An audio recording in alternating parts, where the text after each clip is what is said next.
Shalom, shalom, très chers téléspectateurs, que Dieu vous bénisse là où vous nous suivez. Bien, vous êtes dans CGC TV, croissez dans la grâce et dans la connaissance télévision avec le pasteur Jimmy Senga. Bien, très chers téléspectateurs, aujourd'hui, je suis venu continuer ma prédication qui a pour thème notre Père. Bien, aujourd'hui, c'est la quatrième partie de cette prédication et je crois, très chers téléspectateurs, en suivant toutes ces séries de prédications, vous serez énormément bénis. Bien, avant de commencer cette prédication, j'aimerais d'abord faire la prière. Éternel Dieu, je te rends grâce pour ce privilège que tu m'as accordé pour prêcher ta parole. Laisse que ces moments apportent la bénédiction dans la vie de tous ces ascelles qui sont prêts pour recevoir ces messages. Je bénis ton nom, c'est toi qui es notre Dieu. Je te rends toute la gloire parce qu'en dehors de toi, il n'y a pas un autre Dieu. Je bénis ton nom, tendre Père, au nom de Jésus.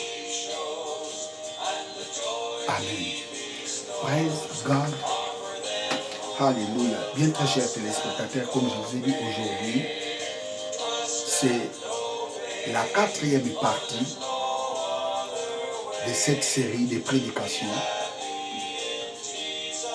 qui a pour thème notre Père. Bien très chers téléspectateurs, ce thème je l'ai tiré dans l'évangile de Saint Matthieu, chapitre 6, versets 9 à 11, là où les disciples de Jésus demandent à Jésus qu'il les apprenne comment faire la prière.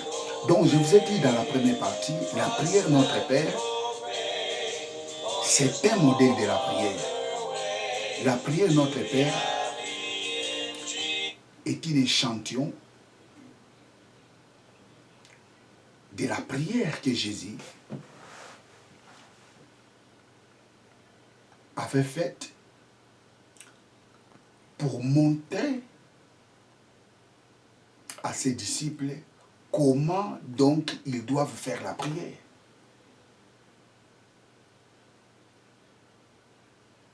Comme je vous ai dit, très chers téléspectateurs, lorsque vous priez, votre prière doit être cadrée dans la prière Notre Père. La prière Notre Père est un modèle de la prière. C'est très important, très chers téléspectateurs. La prière Notre Père, avant la mort de Jésus, est différente de la prière Notre Père après la résurrection de Jésus. Cette même prière a eu une autre connotation après sa résurrection.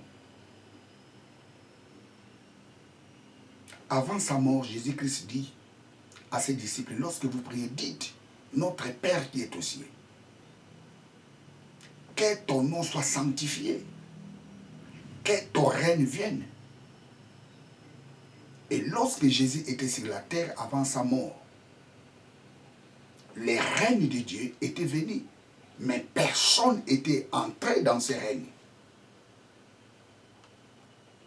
Jésus a apporté le royaume de Dieu, mais personne n'était entré dans ce royaume. Mais après sa résurrection, lorsque les disciples ont cru en lui, et c'était ces jours-là, ils étaient tous entrés dans le royaume de Dieu.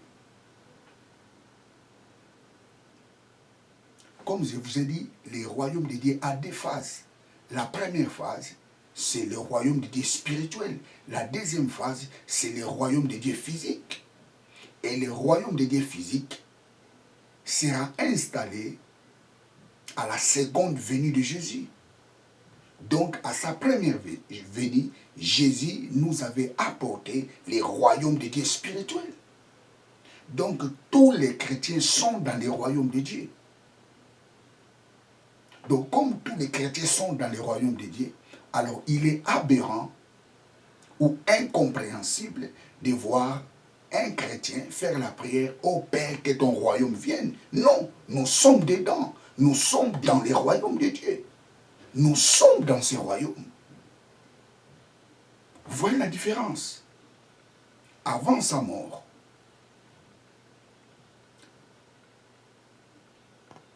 les disciples de Jésus n'étaient pas dans le royaume.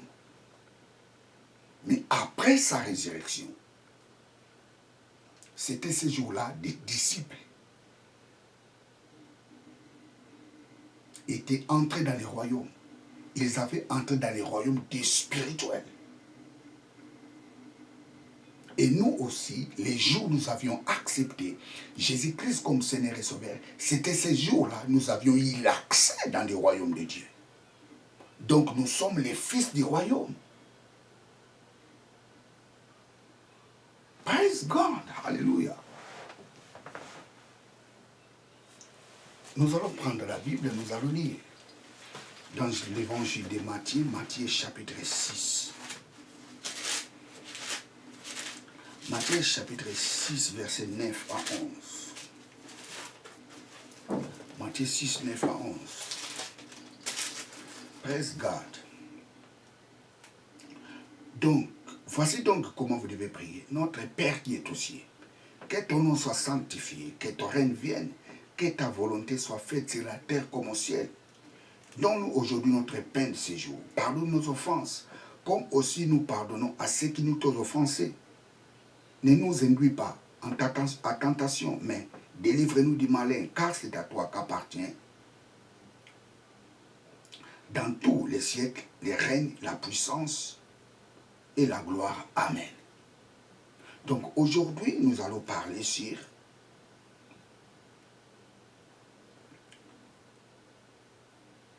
que ta volonté soit faite sur la terre comme au ciel. Que ta volonté soit faite sur la terre comme au ciel. La semaine passée, je vous ai parlé sur le royaume de Dieu. Que ton règne vienne, que ton royaume vienne. Praise God. Donc aujourd'hui, je parlerai que ta volonté soit faite sur la terre comme au ciel. Alors c'est quoi la volonté? La volonté, c'est ce que veut quelqu'un. Ce que veut quelqu'un, c'est ça la volonté.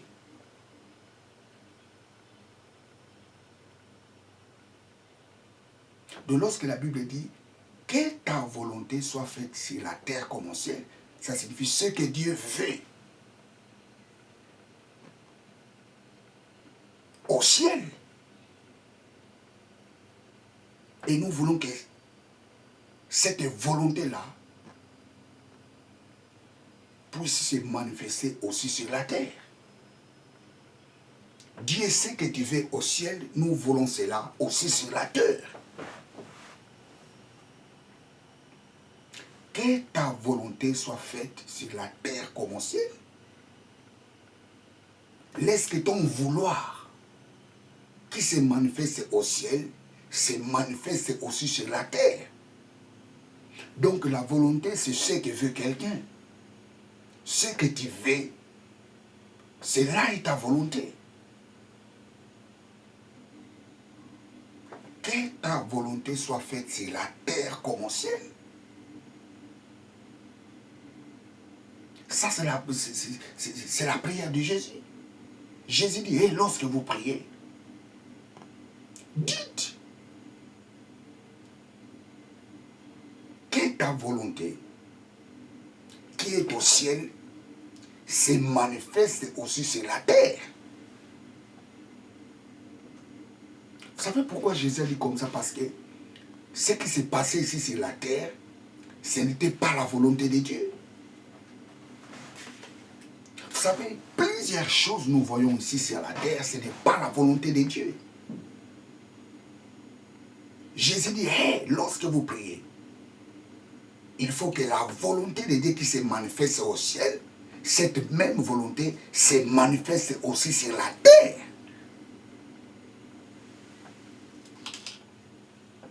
Vous savez, très chers téléspectateurs,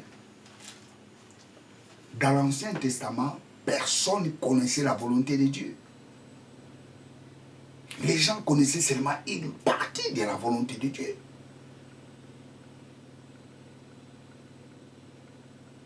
Dans l'Ancien Testament, les gens ne connaissaient pas la volonté de Dieu. Nous allons lire Romains chapitre 11, verset 34. Romains 11, 34. Romains 11, 34.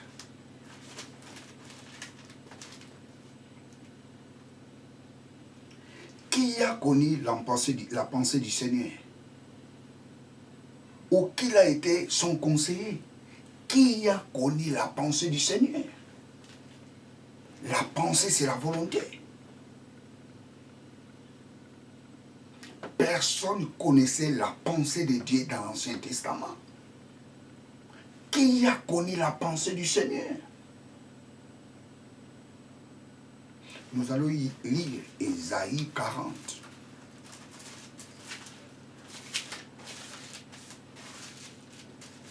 Ésaïe 40. Dans l'Ancien Testament, les gens avaient des difficultés de comprendre la volonté de Dieu.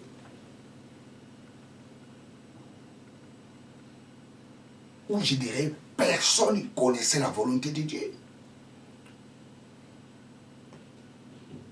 Praise God.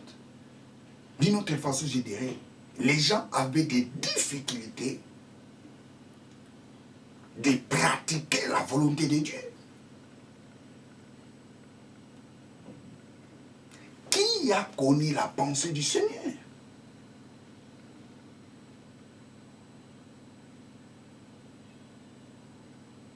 Vous savez, nous allons lire Ésaïe 40, verset 13.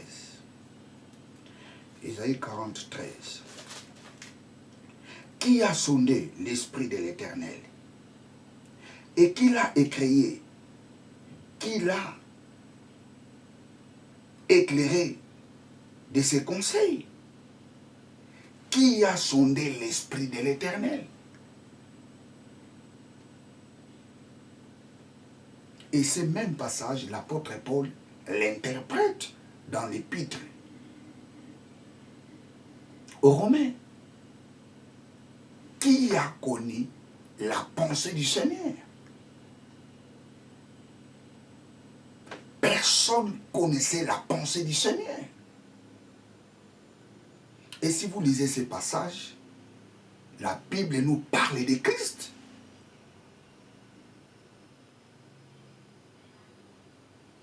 Qui a connu la pensée du Seigneur?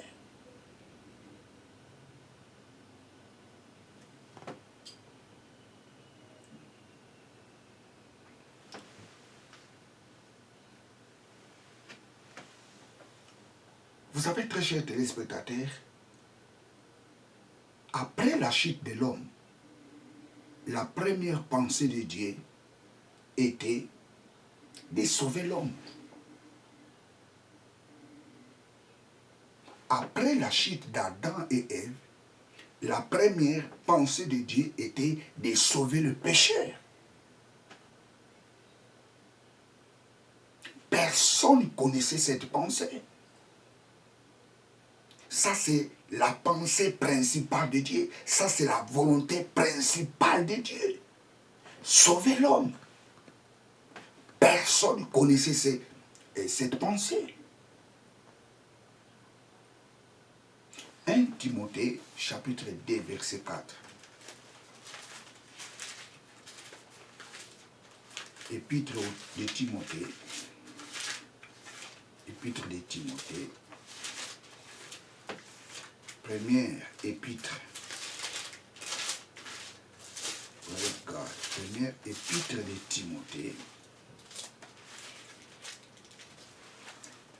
Première épître de Timothée, chapitre 2, verset 4. Cela est bon et agréable devant Dieu, notre Seigneur, qui veut que tous les hommes, je commence au verset 3 jusqu'au verset 4, cela est bon et agréable devant Dieu, notre Sauveur, qui veut que tous les hommes soient sauvés et parviennent à la connaissance de la vérité. Dieu veut que tous les hommes soient sauvés et parviennent à la connaissance de la vérité.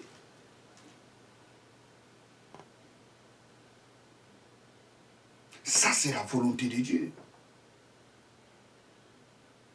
Dieu veut que tous les hommes soient sauvés. C'est pour cela qu'il a envoyé Jésus-Christ.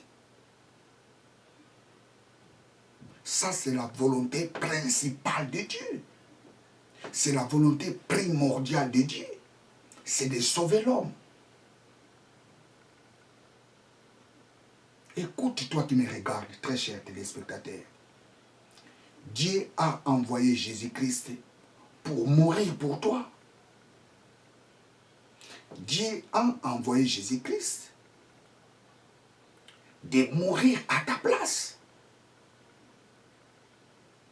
Dieu a envoyé Jésus-Christ pour te sauver. L'enfer n'est pas ta destination. Ta destination, c'est rencontrer Dieu. L'enfer est destiné pour les diables, pas pour les humains. Parce que Dieu a créé l'homme à son image. Quoique l'homme a péché dans les jardins d'Éden, mais la volonté de Dieu était de sauver l'homme. C'est pour cela qu'il a envoyé Jésus-Christ pour mourir à ta place, pour mourir à cause de nos péchés.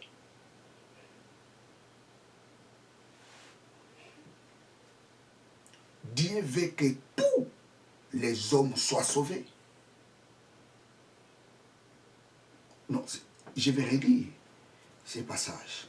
Première épître de Timothée, chapitre 2, versets 3 à 4. Et cela est bon et agréable devant Dieu, notre Sauveur, qui veut que tous les hommes soient sauvés et parviennent, tous les hommes soient sauvés et parviennent à la connaissance de la vérité. Dieu ne laisse personne. Dieu veut que tous les hommes soient sauvés.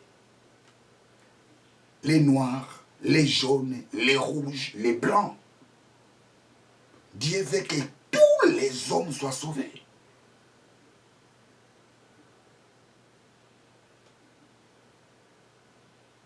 Jésus-Christ était mort pour toi.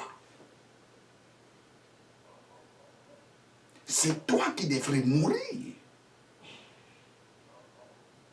Mais Jésus-Christ a accepté de mourir à cause de tes péchés. Jésus-Christ a accepté de mourir à cause de nos péchés.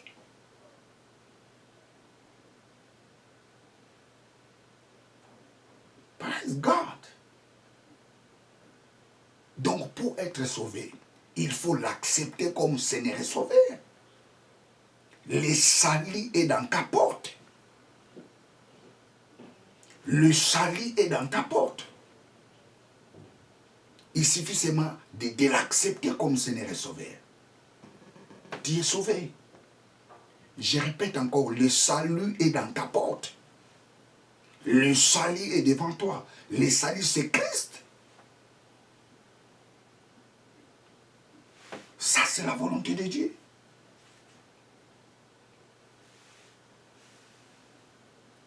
Praise God, hallelujah. Jésus-Christ était venu sur la terre pour nous montrer la volonté de Dieu sur la terre comme au ciel. Jésus était venu nous montrer comment est la volonté de Dieu au ciel.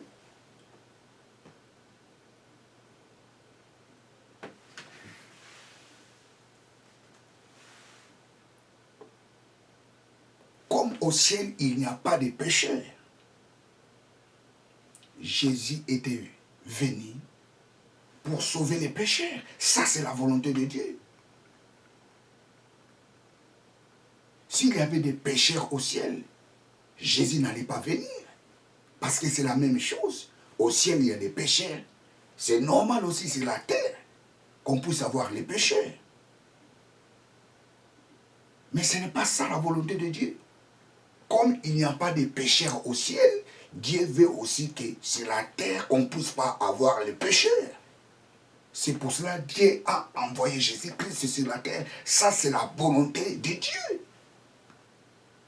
Que ta volonté soit faite sur la terre comme au ciel. Au ciel, comme il n'y a pas de pécheurs, Dieu ne veut pas aussi voir les pécheurs sur la terre.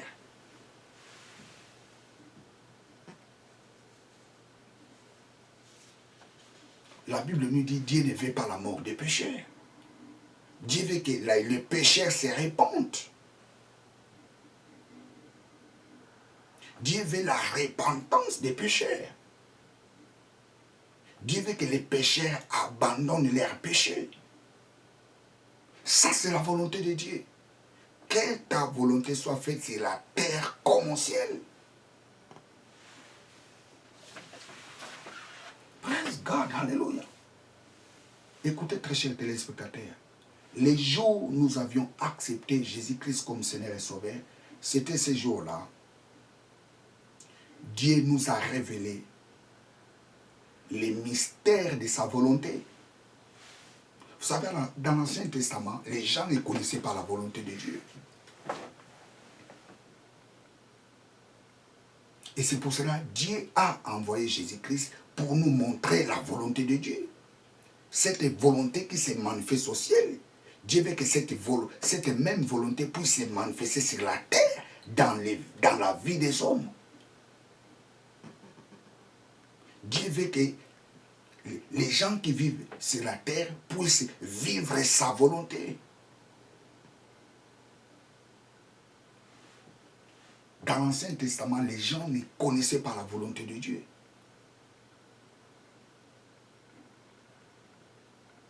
Mais Dieu a révélé sa volonté dans la Nouvelle Alliance. Écoutez, les jours où nous avions accepté Jésus-Christ comme Seigneur et Sauveur, Dieu nous a révélé sa volonté. Dieu nous a révélé les mystères de sa volonté. Éphésiens chapitre 1er, versets 7 à 10. En lui, nous avons la rédemption par son sang, la rémission des péchés selon la richesse de sa grâce, que Dieu a répandu abondamment sur nous par toute espèce de sagesse et de l'intelligence, nous faisant connaître les mystères de sa volonté. Nous faisant connaître les mystères de sa volonté.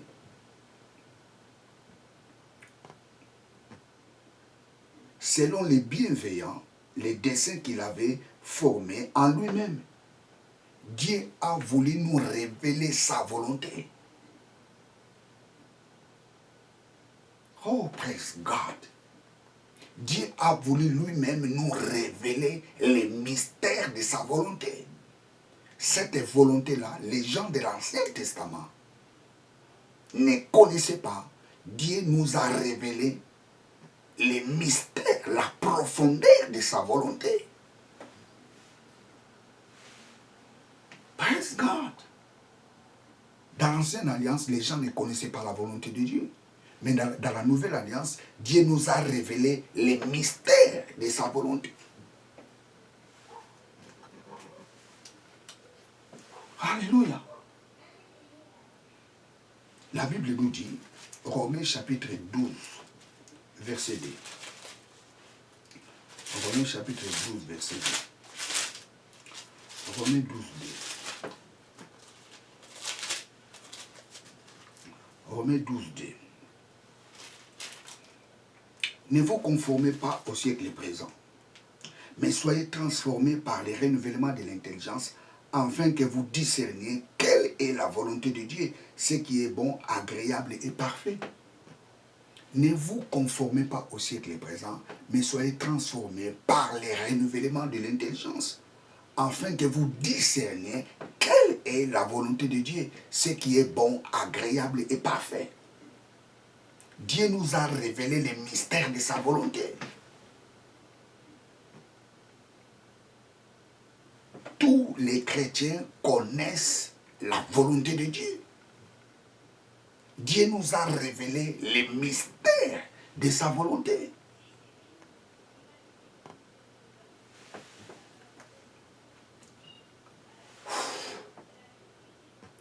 Ne vous conformez pas au siècle présent, mais soyez transformés par les renouvellements de l'intelligence.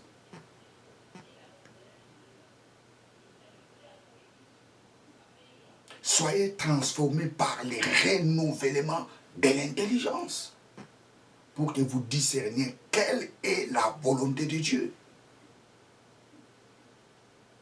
Ce qui est bon, agréable et parfait.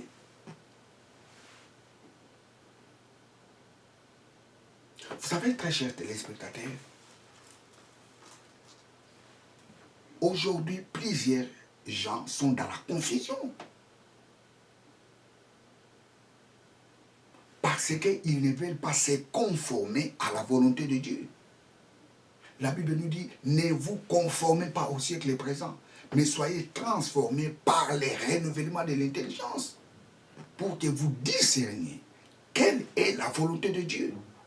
Donc ça signifie, si la parole de Dieu nous refuse de se conformer au siècle présent, donc la parole de Dieu nous recommande de se conformer à la volonté de Dieu. Conforme-toi à la volonté de Dieu. Ne te conforme pas comme les gens de ce siècle, mais conforme-toi à la volonté de Dieu. Romains chapitre 12, verset 2. Ne vous conformez pas au siècle présent, mais soyez transformés par les renouvellements de l'intelligence, afin que vous discerniez quelle est la volonté de Dieu. Si Dieu t'interdit de ne pas se conformer aux choses qui se passent au siècle présent, ça signifie que Dieu te recommande de se conformer selon sa volonté.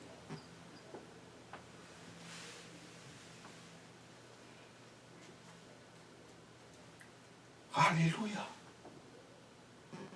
Conforme-toi selon la volonté de Dieu.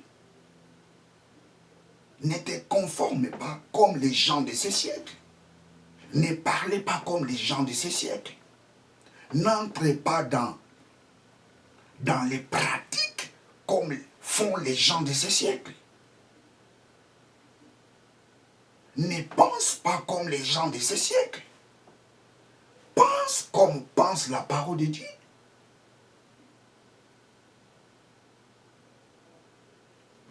Ne vous conformez pas au siècle présent, mais soyez transformés par les renouvellements de l'intelligence, afin que vous discerniez quelle est la volonté de Dieu.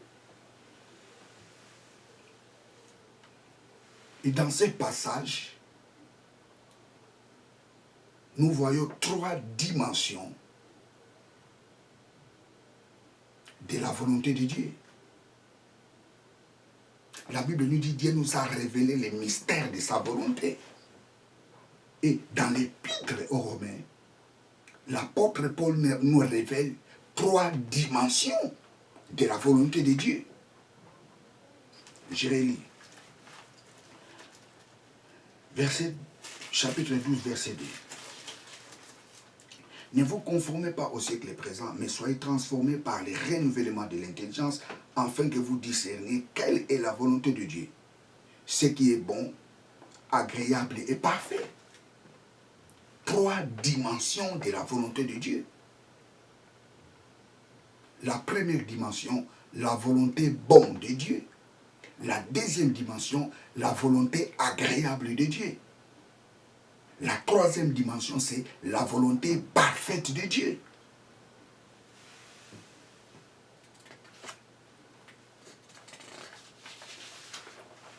God. La Bible, vous savez, très chers téléspectateurs, je peux vous donner quelques exemples. Dieu ne veut pas la mort des pécheurs. Ça, c'est la volonté bonne de Dieu. Ça, c'est la première dimension de la volonté de Dieu. Dieu veut que tous les hommes soient sauvés. Ça, c'est la première dimension de Dieu. Dieu n'a pas créé l'homme pour qu'il soit maladif. Ça, c'est la première dimension de la volonté de Dieu. Ça, c'est la volonté bonne de Dieu. Dieu n'a pas créé l'homme pour que l'homme soit contaminé de différentes sortes de maladies. Ça, c'est la volonté bonne de Dieu. Dieu n'a pas créé l'homme pour qu'il galère sur la terre. Ça, c'est la volonté bonne de Dieu. Dieu n'a pas créé l'homme pour qu'il puisse souffrir sur la terre. Ça, c'est la volonté bonne de Dieu. Dieu n'a pas créé l'homme pour qu'il puisse passer son temps dans la vie de la drogue. Ça, c'est la volonté bonne de Dieu. Dieu n'a pas créé l'homme pour qu'il puisse mourir prématurément. Ça, c'est la volonté bonne de Dieu. Ça, c'est la première dimension de la volonté de Dieu. Dieu veut que tous soient sauvés. Ça, c'est la volonté bonne de Dieu. C'est la première dimension de la volonté de Dieu. Mais écoute maintenant, lorsqu'un pécheur accepte Jésus-Christ comme Seigneur et Sauveur, cette personne est dans la volonté agréable de Dieu. Lorsque la personne refuse de tomber malade, il est dans la volonté agréable de Dieu.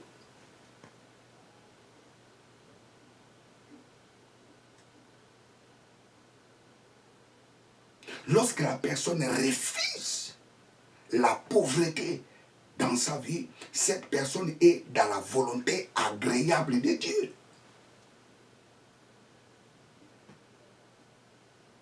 Je vais prendre des exemples pour vous ramener dans la meilleure compréhension. Je commence par la volonté bonne de Dieu. Dieu ne veut pas la mort des pécheurs. Ça, c'est la volonté bonne de Dieu. Lorsqu'un pécheur accepte Jésus-Christ comme Seigneur et Sauveur, ce pécheur-là, cet homme-là, entre dans la deuxième dimension de la volonté de Dieu. Cette personne-là est dans la volonté agréable de Dieu parce que cette personne-là accepte Jésus-Christ. Il veut accepter Jésus-Christ comme Seigneur et Sauveur. Cette personne-là entre dans la volonté agréable de Dieu. Et lorsque cette même personne va maintenant croire qu'il est sauvé, il est une nouvelle créature, il n'est plus un pécheur, cette personne-là quitte la deuxième dimension qui est la volonté agréable de Dieu. Cette personne-là entre dans la troisième dimension qui est la volonté parfaite de Dieu.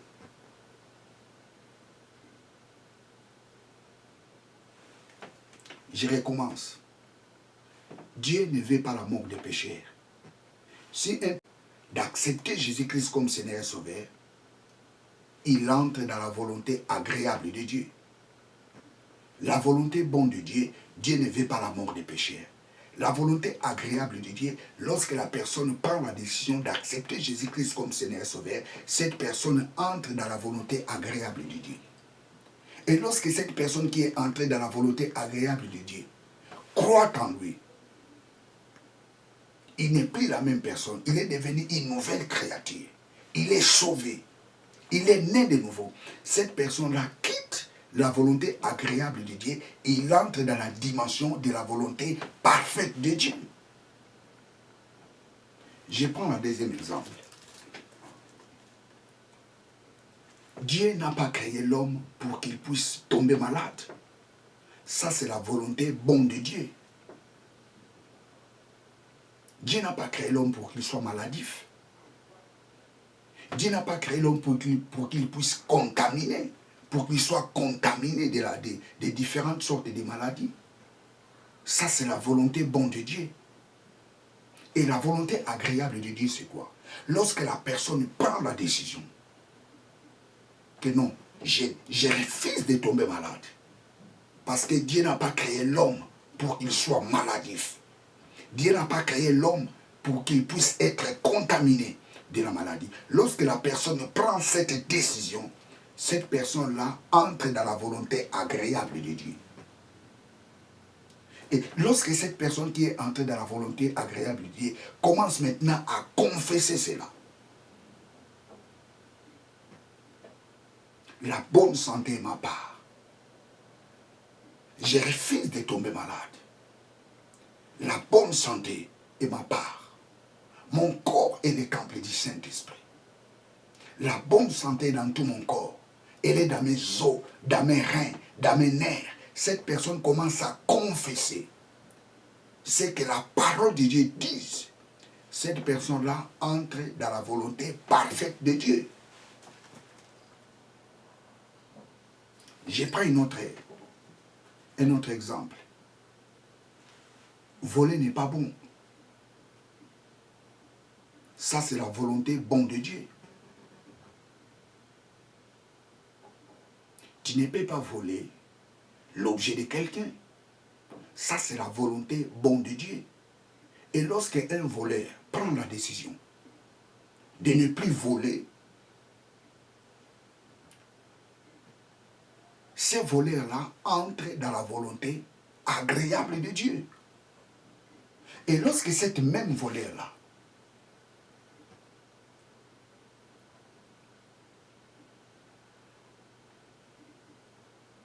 ne commence plus à voler, lorsque cette personne-là se sépare définitivement avec le vol, ce voleur-là entre, il n'est plus voleur. J'ai dit voleur pour vous ramener dans la meilleure compréhension. Ce voleur-là entre dans la volonté parfaite de Dieu. Pourquoi? Parce qu'il ne vole plus.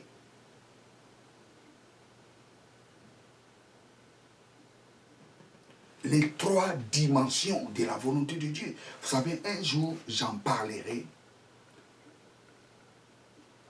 en long et à large.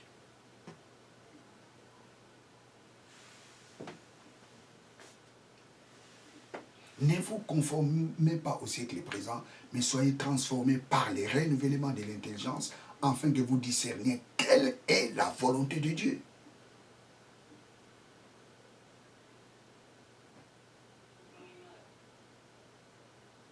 Afin que vous discerniez quelle est la volonté de Dieu. Je relis ce passage, Romains chapitre 12, verset 2. Ne vous conformez pas au siècle présent, mais soyez transformés par les renouvellements de l'intelligence, afin que vous discerniez quelle est la volonté de Dieu, afin que vous discerniez. Le mot qui est ici en grec, discerner, c'est dokimazo. Dokimazo, dokimazo. Afin que vous dokimazo. Quelle est la volonté de Dieu? Dokimazo.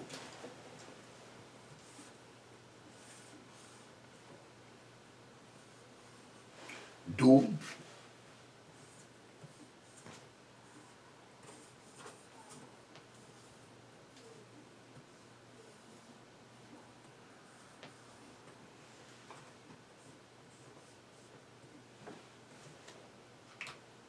Dokimazo.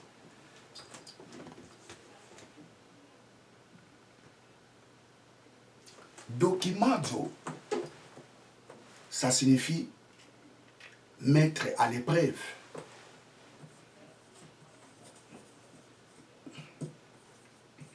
Mettre à l'épreuve. Ou bien approuver. ou bien éprouvé.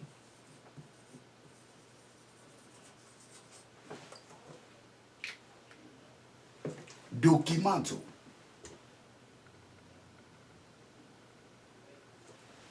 Mais les traducteurs nous l'ont traduit par discerner. Le mot discerner, en grec, c'est diakrino.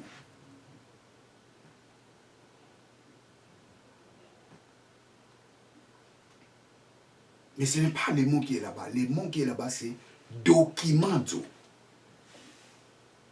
Afin que vous documento la volonté de Dieu.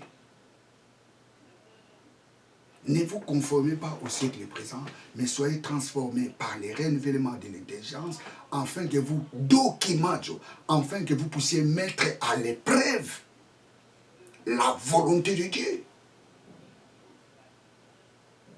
Pas discerner, mais mettre à l'épreuve la volonté de Dieu.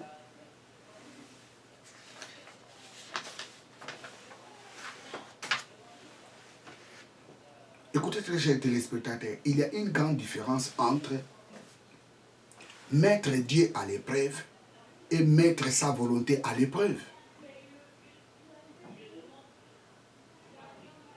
Praise God. Tu ne peux pas mettre Dieu à l'épreuve parce que la Bible nous dit tu ne tenteras pas le Seigneur ton Dieu. Vous savez, aujourd'hui, les gens disent que non, j'ai mis mon Dieu dans l'épreuve. Tu ne peux pas mettre Dieu en épreuve. On ne tente pas Dieu. Tu ne tenteras pas le Seigneur ton Dieu. Mais sa volonté, on peut le mettre à l'épreuve.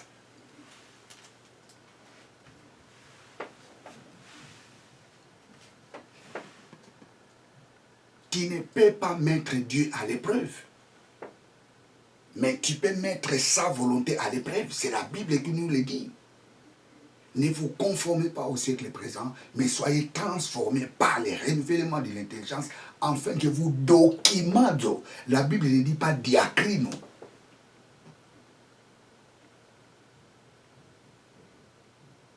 La Bible ne dit pas diacrino. Documento. Ça signifie mettre à l'épreuve la volonté de Dieu. Pas mettre Dieu à l'épreuve. Parce que tu ne tenteras pas le Seigneur ton Dieu. Tu ne peux pas tenter Dieu, mais tu peux mettre sa volonté à l'épreuve.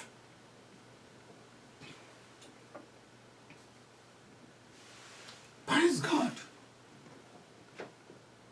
Mettre la volonté de Dieu à l'épreuve, ça signifie appliquer la volonté de Dieu par rapport à la situation qui se présente devant toi. Mettre la volonté de Dieu à l'épreuve, ça signifie mettre la volonté de Dieu, ça signifie plutôt appliquer la volonté de Dieu par rapport à la situation qui se présente devant toi. Je recommence. Mettre la volonté de Dieu à l'épreuve, ça signifie appliquer la volonté de Dieu par rapport à la situation qui se présente devant toi.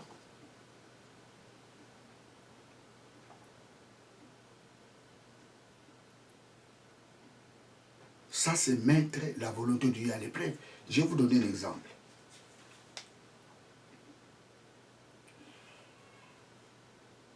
Satan dit à Jésus, si tu es le Fils de Dieu, jette-toi. Il est écrit, Dieu ordonnera à ses anges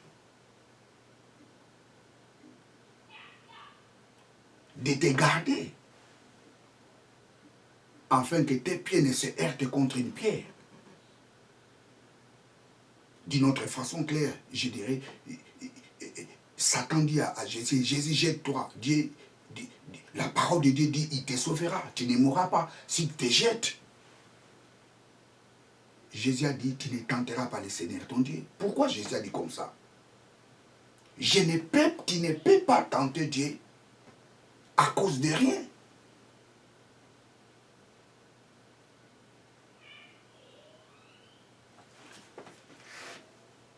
Je vais vous donner encore un exemple. La Bible nous dit, Shadrach, Abednego et Saki, on les a jetés dans une fourneuse. Et Dieu a envoyé son ange pour les protéger. Ils étaient sortis dans la fournaise sains et saufs. La Bible nous dit pas même aucun de leurs cheveux était brûlé. Ils étaient sortis sains et saufs. Et quand quelqu'un dit, bon, comme Dieu a sauvé Shadrach, Abednego et Saki, moi aussi vous pouvez me jeter dans cette fournaise. Et Dieu me fera sortir dans cette fournaise comme il a jeté, comme il a sauvé Shadrach, Abednego et Saki. Ça c'est tenter Dieu. Si on te jette dans des situations pareilles, tu seras calciné. Parce que tu ne tenteras pas le Seigneur ton Dieu.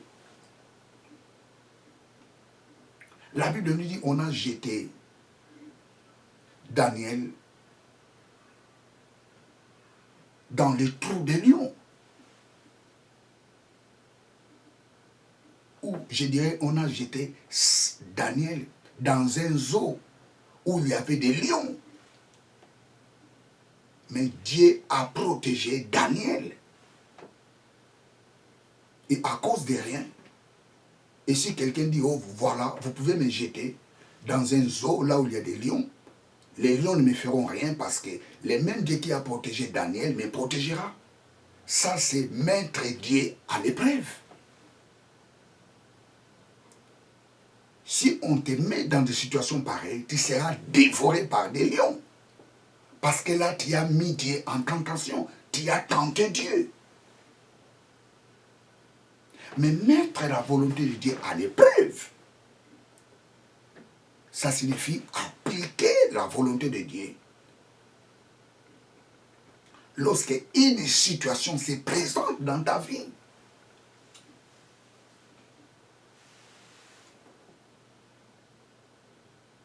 mettre la volonté de Dieu à l'épreuve, ça signifie appliquer la volonté de Dieu dans une situation qui se présente devant toi. Tu vas à l'hôpital, les médecins te disent, non, c'est fini pour toi. Tu n'arriveras pas l'année prochaine. Tu vas mourir.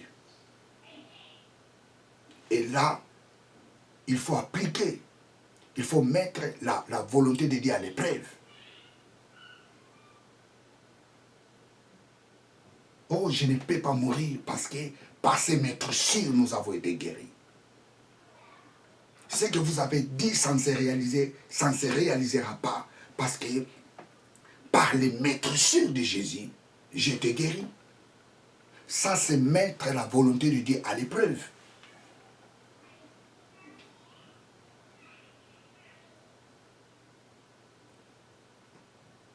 Mettre la volonté de Dieu à l'épreuve, ça signifie appliquer la volonté de Dieu par rapport à la situation qui se présente devant toi.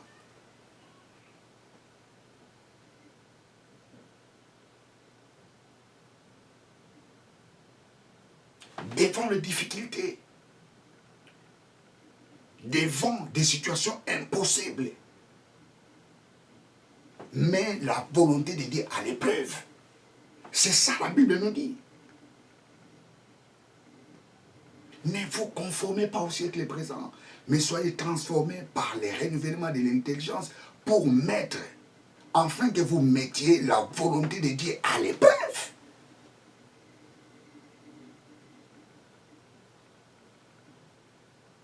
Afin que vous discerniez quelle est la volonté de Dieu.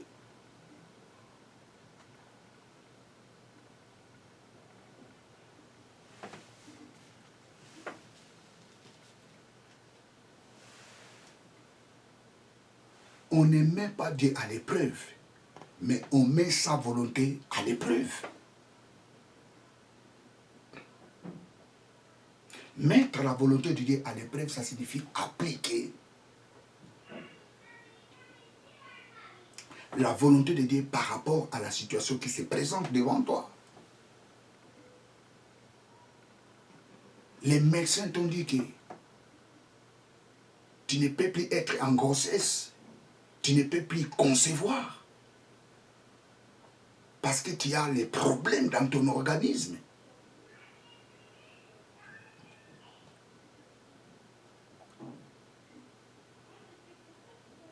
Mais la volonté de Dieu à l'épreuve.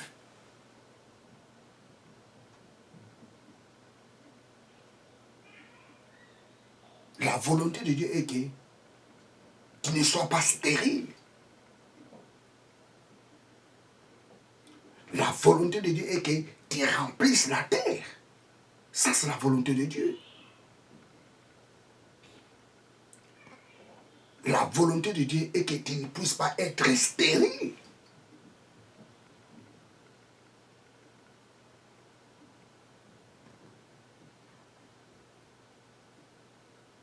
Mais la volonté de Dieu à l'épreuve. Ça, c'est vous qui le dites. Mais moi, je sais une chose. J'ai le droit de concevoir.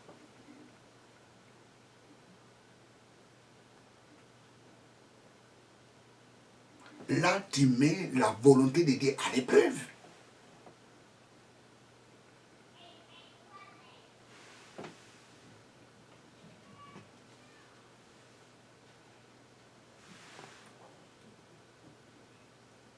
La Bible nous dit, la parole de Dieu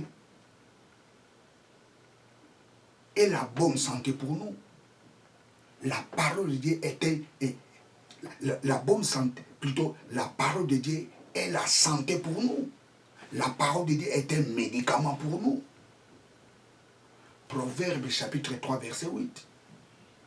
La parole de Dieu est un médicament pour nos os. La parole de Dieu est un médicament pour nos muscles. Ce que les médecins t'ont dit, ce n'est pas ça la volonté de Dieu. La volonté de Dieu est que tu puisses vivre longtemps sur la terre. La volonté de Dieu est que tu puisses concevoir et mettre les enfants au monde. Ça, c'est la volonté de Dieu.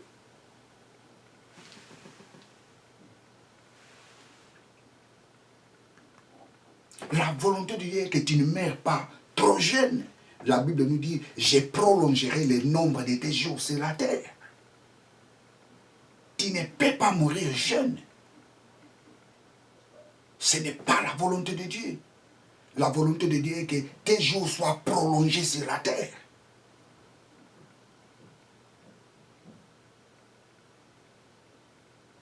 Si les paroles des médecins contredisent la volonté de Dieu, tu ne peux pas se conformer dans cette vérité. Conforme-toi dans la vérité de la parole de Dieu.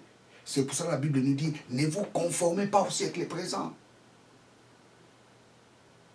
D'une autre façon, conformons-nous selon sa volonté.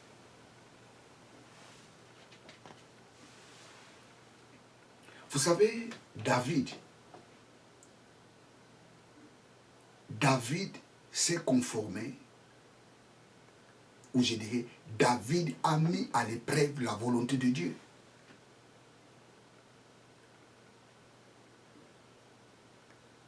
La Bible nous dit, Dieu appelle Israël son peuple. Pendant que les enfants d'Israël étaient terrorisés par un géant qui s'appelait Goliath, David n'était pas terrorisé devant cet homme. Pendant que Goliath insultait les dieux d'Israël, David était entré dans la volonté de Dieu. David a mis à l'épreuve la volonté de Dieu. Qui est-il cet incirconcis qui est en train d'ingérer les dieux d'Israël, les dieux vivants d'Israël? David était dans la volonté de Dieu. David avait mis la volonté de Dieu à l'épreuve.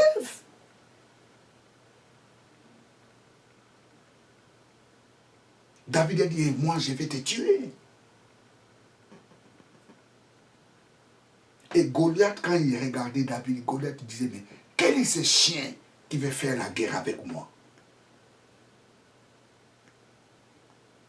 Et Goliath était ridiculisé parce que il a été tué par une lance-pierre. Cet homme était ridiculisé. David a mis à l'épreuve la volonté de Dieu. Et la volonté de Dieu s'est réalisée ce jour-là. Lorsque tu mets à l'épreuve la volonté de Dieu, tu verras la parole de Dieu se réaliser dans ta vie. Que ta volonté soit faite sur la terre comme au ciel.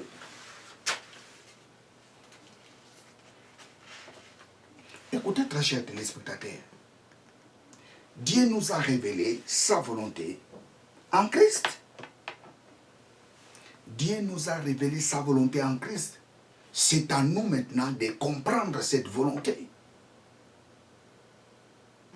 Tous les chrétiens ont le devoir de comprendre la volonté de Dieu. Dieu nous a révélé sa volonté. C'est à nous de les comprendre. Nous allons lire ça. Éphésiens chapitre 5, verset 17. Éphésiens 5, 17. Éphésiens 5, 17. C'est pourquoi, ne soyez pas inconsidérés, ne soyez pas inconsidérés, mais comprenez quelle est la volonté de Dieu. Ne soyez pas inconsidérés. Ne soyez pas inconsidérés, mais comprenez quelle est la volonté de Dieu. Ne soyez pas inconsidérés. Oh, moi, je suis inutile. Oh, moi, je vais mourir. Oh, moi, rien ne marche dans ma vie. Oh, je suis un nul. Oh, c'est fini pour moi. Non! La Bible nous dit, ne soyez pas inconsidérés, mais comprenez la volonté de Dieu. C'est notre devoir de comprendre la volonté de Dieu. Lorsque la personne n'arrive pas à comprendre la volonté de Dieu, il sera déconsidéré. Il va se déconsidérer lui-même. Lorsque la personne n'arrive pas à comprendre la volonté de Dieu, il va faire une auto-disqualification. Tu ne peux pas s'auto-disqualifier.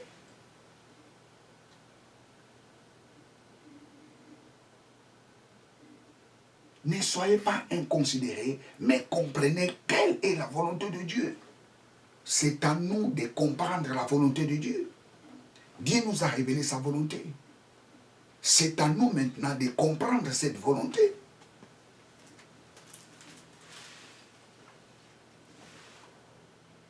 Alléluia.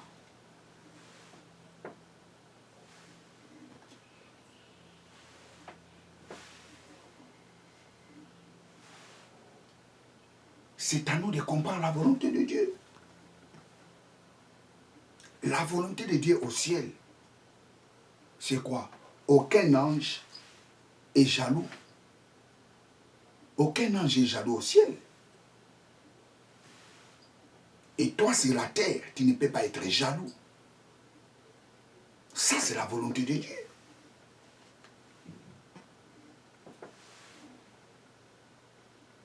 Au ciel, aucun ange tombe malade.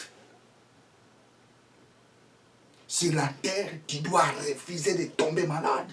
Tu dois refuser d'être contaminé. C'est ça Jésus dit. Que ta volonté soit faite sur la terre comme au ciel. Au ciel, aucun ange est pauvre. Sur la terre, tu dois refuser la pauvreté. Ça, c'est la volonté de Dieu. Que ta volonté soit faite sur la terre comme au ciel. Il ne faut pas dire au Père que ta volonté soit faite. Vous savez, quand quelqu'un dit que ta volonté soit faite, moi je dis c'est un aveu d'échec. C'est vouloir un échec. c'est proclamer son échec. Quand quelqu'un dit que ta volonté soit faite, oh mon Dieu, que ta volonté soit faite. Vous savez, lorsque Jésus dit, Père, que ta volonté soit faite, Jésus connaissait la volonté de Dieu. Jean chapitre 6, verset 38. Jean chapitre 6, verset 38. Jean 6, 38. Jean 6, 38. Jean 6, 38. Car je suis descendu du ciel pour faire, non ma volonté, mais la volonté de celui qui m'a envoyé. Jésus connaissait la volonté de Dieu. Psaume 40, verset 7 à 8. Psaume 40, verset 7 à 8. Le livre des psaumes. 40, verset 7 à 8. Psaume 40, 7 à 8. Tu ne désires ni sacrifice, ni offrande.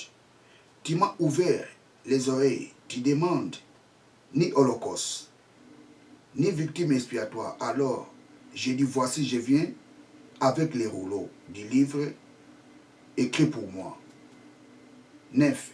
Je vais faire ta volonté, mon Dieu, et ta loi est au fond de mon cœur. Jésus dit, je suis venu faire ta volonté. Vous savez, quand Jésus-Christ dit dans l'évangile de Matthieu, chapitre 26, verset 40, Dieu, que ta volonté soit faite. Jésus connaissait la volonté de Dieu. La volonté de Dieu était, Jésus doit mourir pour les humains. Jésus connaissait cela. Mais aujourd'hui, il y a des gens, aujourd'hui, il y a des gens qui disent, oh Père, que ta volonté soit faite. Non! Dieu nous a révélé sa volonté. Tu connais la volonté de Dieu. Il ne faut pas dire, oh Père, que ta volonté soit faite, parce que tu connais la volonté de Dieu. Il ne faut jamais dire ça. Oh Père, que ta volonté soit faite. Quelle est la volonté qui doit être faite? C'est les positifs ou les négatifs? La volonté de Dieu est positive pour toi. Il ne faut pas dire que ta volonté soit faite. Tu dois proclamer cette volonté. Tu dois dire cette volonté. Tu dois confesser cette volonté. Tu dois proclamer cette volonté. La volonté de Dieu pour toi est que tu vives longtemps sur la terre. La volonté de Dieu pour